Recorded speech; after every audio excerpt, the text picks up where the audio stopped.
Welcome to the Explainer. So, I want you to imagine for a second that your life is a game.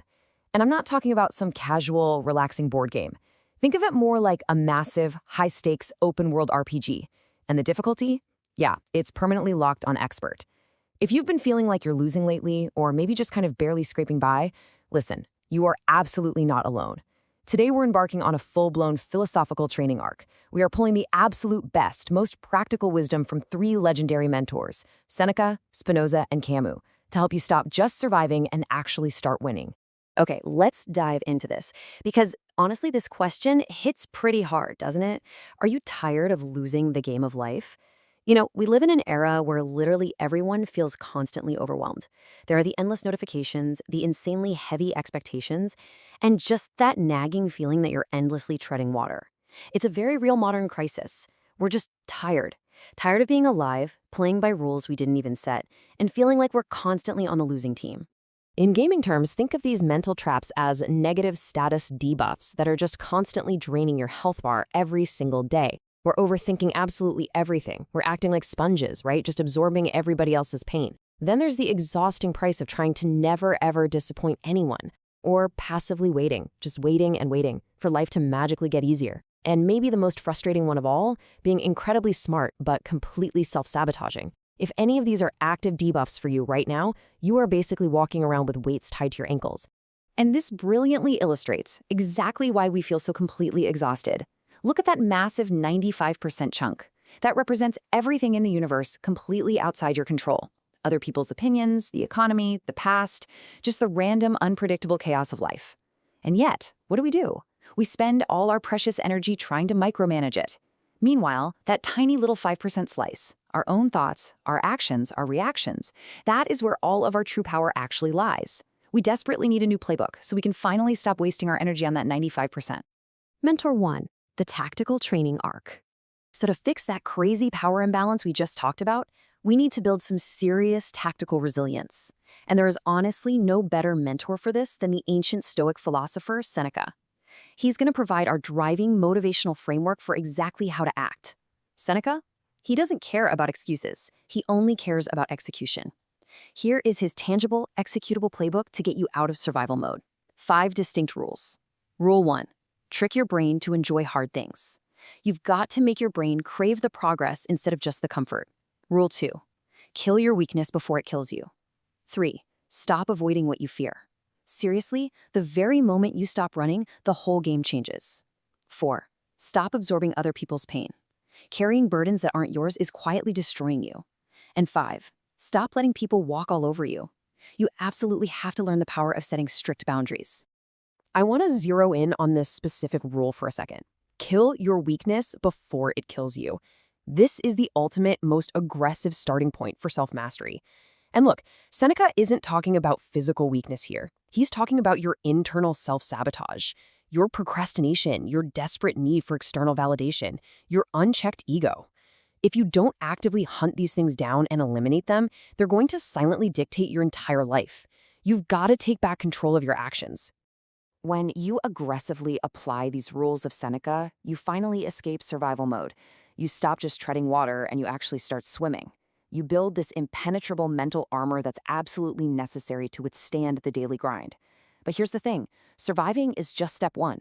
Once your actions are disciplined and focused, we need to upgrade how you actually perceive the world. We need to prepare your mind for the next evolutionary level of the game. Spinoza, unlocking higher consciousness.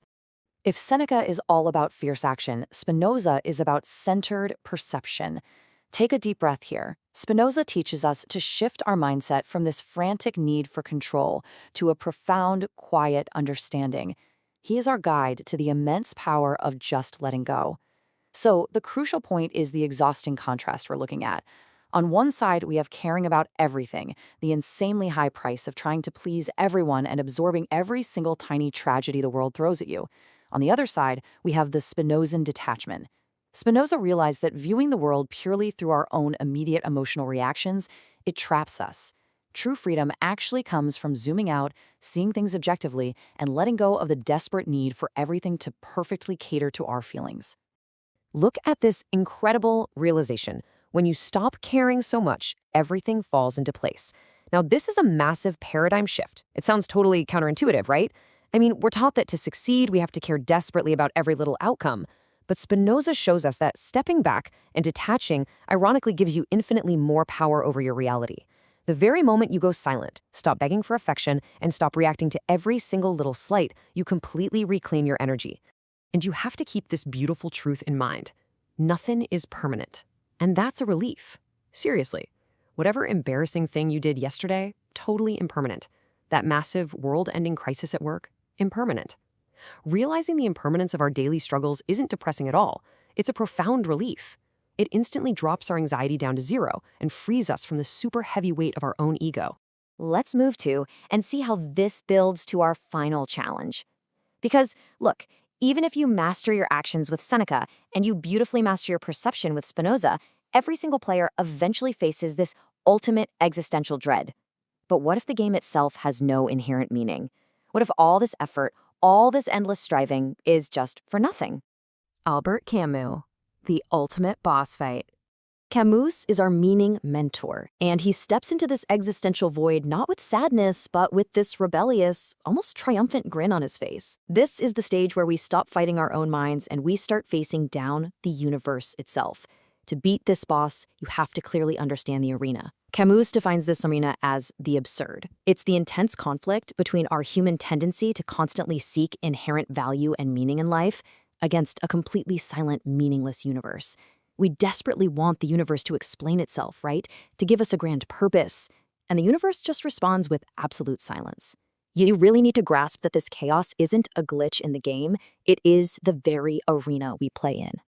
Now, what's really interesting about this slide is Camus's solution. Life is absurd. Embrace it anyway.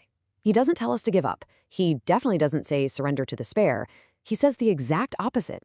Smiling at the chaos, fully accepting that there is no grand script written in the stars, and choosing to live passionately anyway. That is our greatest act of defiance. You create your own meaning simply by living fully right in the face of the absurd. Notice the massive gap in progress here. If you're just passively waiting for life to magically get easier, you yield zero progress. Your bar stays completely flat because, spoiler alert, life doesn't magically become easy. But when you actively embrace the absurdity, when you finally stop running from the life you want and accept the terrifying, beautiful responsibility of being human, your personal freedom and your progress absolutely skyrocket. The ultimate cheat code to this boss fight is just 4 simple words. Rebel by being happy. Let that sink in for a second. In a universe that offers absolutely no inherent guarantees, no built-in meaning, your joy is a pure rebellion. Your happiness is your ultimate victory over the void. Your ultimate life playbook, mastering your persona. So we've gone through the tactical training arc, we've leveled up our perception, and we've defeated the existential boss. Let's bring all this profound wisdom from our 3 mentors together into a rapid-fire toolkit that you can literally use to change things today. This is the Mastery Code. Act with Seneca's unyielding tactical resilience. Kill your weakness and trick your brain to do the really hard things. Perceive the world with Spinoza's calm detachment. Stop caring so much about what you cannot control and just let things fall into place naturally. And find meaning in Camus' absurdity. Rebel by choosing happiness in a wildly chaotic world. Stop waiting for life to get magically easier. And finally, master your emotions forever. Combining these 3 philosophies, it's the absolute ultimate cheat code to stop self-sabotage for good. That number 1 right there represents a really profound truth. It only takes 1 day to completely change the trajectory of your life. And you want to know the absolute best part? By taking the time to learn these concepts today through this explainer, your turning point has already begun. You now possess the playbook. So I'm going to leave you with this final, vital question to think about. How will you choose to play your game from now on? You are no longer an NPC just waiting around for things to happen to you. You have the resilience, the clarity, and the rebellious joy to take total control. Grab your new playbook,